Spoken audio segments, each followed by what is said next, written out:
اساتذہ اور میرے طلباء و طالبات، کرش کورس میں آپ سب کا استقبال ہے۔ السلام علیکم ورحمۃ اللہ وبرکاتہ۔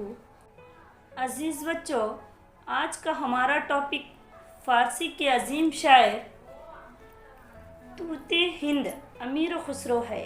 میں ٹاپک شروع کرنے سے پہلے امیر خسرو پر ڈاکٹر سر محمد اقبال کا ایک شعر عرض کرنا چاہتی ہوں۔ خسرو شیریں زباں رنگین بیاں، خسرو شیریں زباں رنگین بیاں، نغمہ ہاش از ضمیر کن فکان، ضمیر کن فکان۔ امیر خسرو کا اصل نام ابوالحسن یمن الدین تھا اور ان کو رحمۃ اللہ علیہ بھی کہا جاتا ہے۔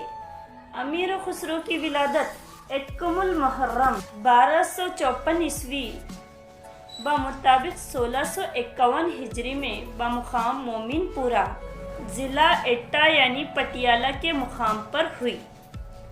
ان کے والد کا نام امیر سیف الدین محمود تھا۔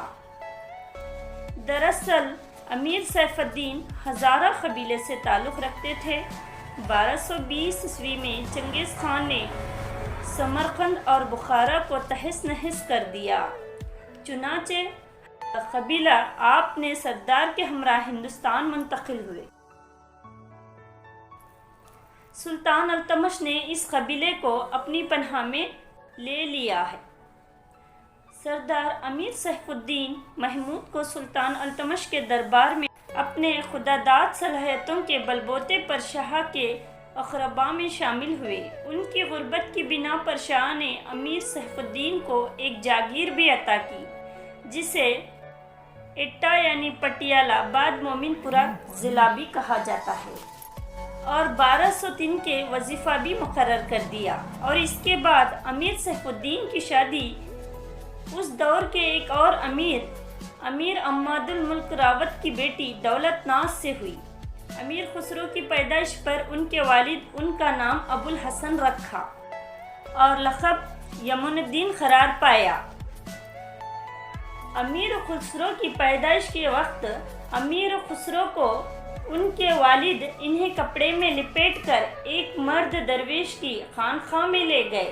انہوں نے ننھے بچے کو دیکھتے ہی فرمایا، تم میرے پاس ایسے کو لائے ہو جو خاقانی سے 2 قدم آگے ہو۔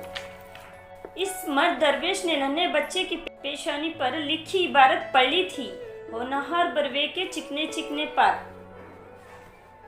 یعنی ہونہار بچے کے اثر پہلے سے ہی اچھے نظر آتے ہیں، اس کو کہا جاتا ہے۔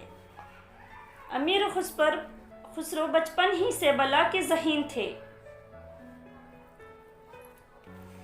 خسرو کے 2 بڑے بھائی، ایک کا نام عزیز الدین، دوسرے کا نام حسام الدین تھا۔ اگرچہ دونوں بھائی اپنی علمی قابلیت کی بنا پر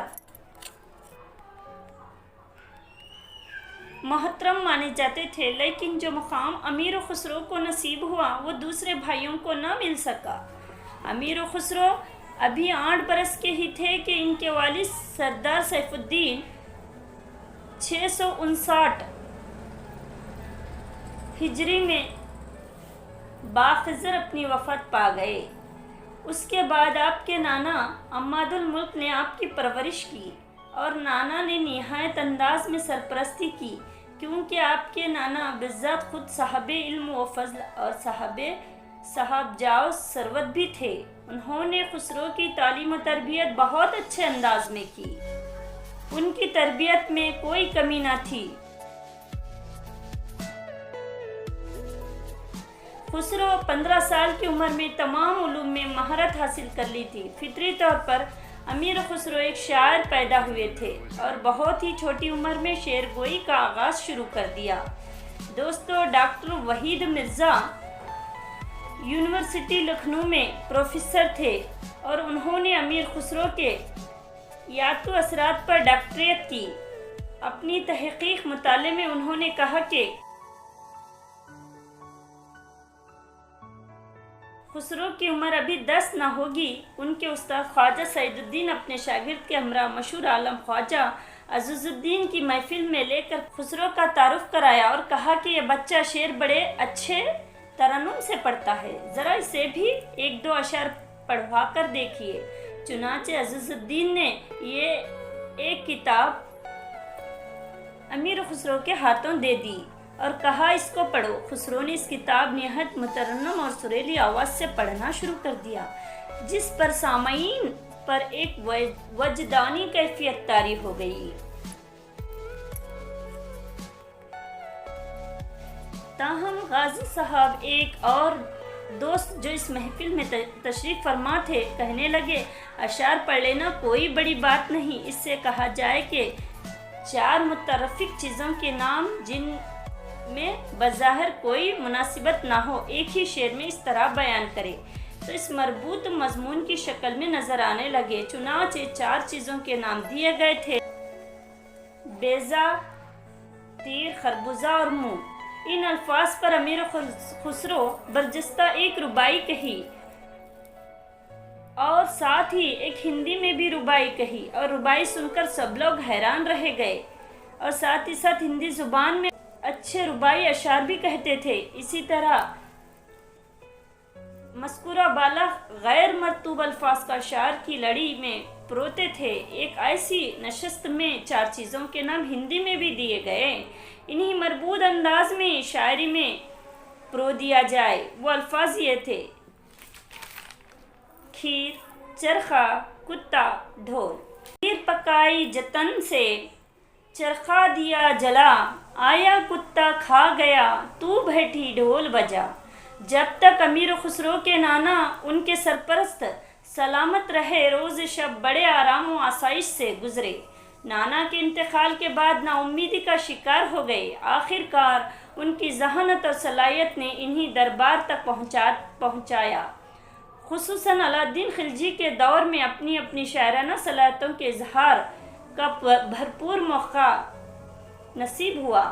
ان کے کلام کی مقبولیت کا یہ عالم تھا کہ درباری موسیقی کار اور خاصائے ان کی غزلیں گایا کرتی تھی۔ ہر شخص ان کے کلام سے لطف اندوز ہوتا تھا۔ امیر خسرو نے بادشاہوں کی مداح میں قصیدے لکھے، ان کی فرمائش پر مثنوی بھی لکھی، اور شہزادہ عمر کی وفات پر ایک ایسا مرثیہ لکھے جس کو پڑھ کر ہندوستان کا ہر ایک بشر زار زار رویا۔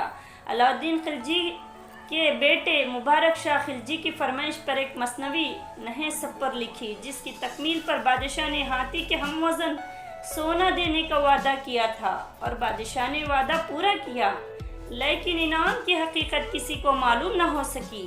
خسرو کہتے ہیں، مبارک بادشاہ نے ایسا انعام دیا جو اس سے پہلے کے بادشاہ نے نہیں دیا تھا۔ امیر خسرو مقبول و معروف شاعر کے علاوہ فن موسیقی کے ماہر تھے۔ انہوں نے موسیقی مہارت حاصل کی، بلکہ اس میں نئی نئی ایجاد بھی کی۔ ہندوستانی اور ایرانی موسیقی کے امتزاج سے نئے نئے سر ایجاد کیے، اس لیے وہ مختلف سروں کے موجد کہلائے۔ موجد طرز ان کی ایجاد اعلیٰ موسیقی ستار یعنی سر یعنی سی تار کی ایجاد کا سہرا انہی کے سر ہے۔ موسیقی کی مہارت سے متعلق ایک واقعہ مشہور ہے۔ ایک بار موسیقی کے مقابلے میں انہوں نے اپنے ہم عصر موسیقار گوپال کو شکست دے کر نائک کا مرتبہ حاصل کیا۔ یہ منصب موسیقی کے فن میں ماہر استادی کو دیا جاتا ہے۔ امیر خسرو نے خاندان خلجی یعنی 7 بادشاہوں کا زمانہ دیکھا۔ خلجی تک مختلف شاہی خاندانوں کا عروج و زوال دیکھا، دربار میں اپنے فنکارانہ صلاحیتوں کا مظاہرہ کیا۔ اس کے ساتھ حضرت نظام الدین اولیاء رحمۃ اللہ علیہ کے سچے شاگرد اور فرمانبردار غلام کی طرح زندگی گزاری۔ 8 سال کی عمر میں اپنی مرضی سے پیر مرشد کے ہاتھوں بیعت کی اور عمر بھر دربار میں اپنے فنکارانہ صلاحیت کا مظاہرہ کیا۔ خود اپنے مرشد کے سائے میں عرفان و آگاہی کا سبق حاصل کیا، اپنی شاعری سے اوروں کو سکون پہنچایا۔ امیر خسرو کو قومی یکجہتی کا پیغمبر تھے۔ وہ ہندوؤں کو دوسرے مذاہب کے پیروں کے مقابلے میں ترجیح دیتے تھے۔ ان کا خیال تھا کہ ہندو اور مسلمان میں بہت سے عقائد مشترک ہیں۔ وہ چاروں ویدوں میں بیان کیے گئے حقائق و معارف کی باتوں کا احترام کرتے تھے۔ وہ ہندوستانی زبان کو شدھ بت رکھتے تھے اور یہاں کی قدیم زبان سنسکرت کے علم و فنون کا خزانہ مانتے تھے۔ ان کی وطن پرستی کی مثال شاید ہی ملے۔ وہ سچے وطن پرست تھے۔ انہوں نے ہندوستان کے آگے ترکستان اور روم کو بھی ہیچ سمجھا۔ وہ اپنے آپ کو ہندوستانی ترک کہا کرتے تھے۔ ان کی سانسوں میں وطن کی مٹی کی خوشبو ایسی تھی۔ انہوں نے اپنے اشعار میں اس بات کا اعتراف بھی کیا۔ وہ کہتے ہیں، سچ پوچھو تو میں ہندوستان کا طوطی ہوں۔ اگر تم مجھ سے شیرنی گفتر چاہتے ہو تو ہندی میں بات کرو۔ دراصل امیر خسرو دو عظیم تہذیبوں کے درمیان ایک پل کی حیثیت رکھتے تھے۔ ہر ہندوستانی شے سے انہیں محبت تھی۔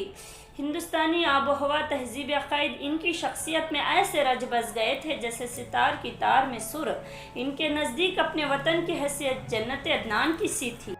انہوں نے ہندوستانی پھول یعنی چمپا، کیوڑا، دونا، ڈاک سیوتی، جوہی، بیلا اور سوسن کا ذکر بڑی محبت سے کیا۔ وہ آم اور خربوزے کے دلدادہ تھے۔ پان کے شیدائی، کیونکہ پان کا ہماری تہذیب سے گہرا رشتہ جو ہے۔ ہندوستانی پرندوں پر، طوطے پر اس لیے جان چھڑکتے تھے۔ یہ پرندہ سدھانے پر قرآنی آیت کی تلاوت کرتا ہے۔ طوطے کے علاوہ ہندوستانی رنگین پروں والا مور پسندیدہ پرندہ تھا۔ آج اس پرندے کو ہم قومی پرندہ مانتے ہیں۔ امیر خسرو کو ہر ہندوستانی سے پیار تھا۔ ہر طبقے کے لوگ سے وہ مہر و محبت سے پیش آتے تھے، حتیٰ کہ اپنے فارسی اور ہندی آمیز اشعار، پہلی مومو چٹکلوں سے سب کو خوش کرتے تھے۔ ہندوستانی پھلوں، پرندوں اور معمولی اشیاء سے متعلق ان کی پہلیاں آج بھی زبان زد خاص و عام ہیں۔ ان کی پہلیاں تفریح کا ذریعہ نہیں بلکہ ایک طرح کی ذہنی ورزش کی حیثیت رکھتی ہے، جیسے پیٹھ سخت اور پیٹ نرم، منہ میٹھا تاثیر گرم۔ بولو بچوں، خربوزہ۔ گلا کاٹے وہ جو نہ کرے، منہ رگت بھائے، سو پیاری باتیں کرے مگر کتھا دکھلائے۔ بولو بچوں، پان۔ دل اوپر کے دو ہے بھائی، ان کا ہے یہ کام، لڑے بھرے آپس میں دونوں مل کر کرے کلام۔ ہونٹ۔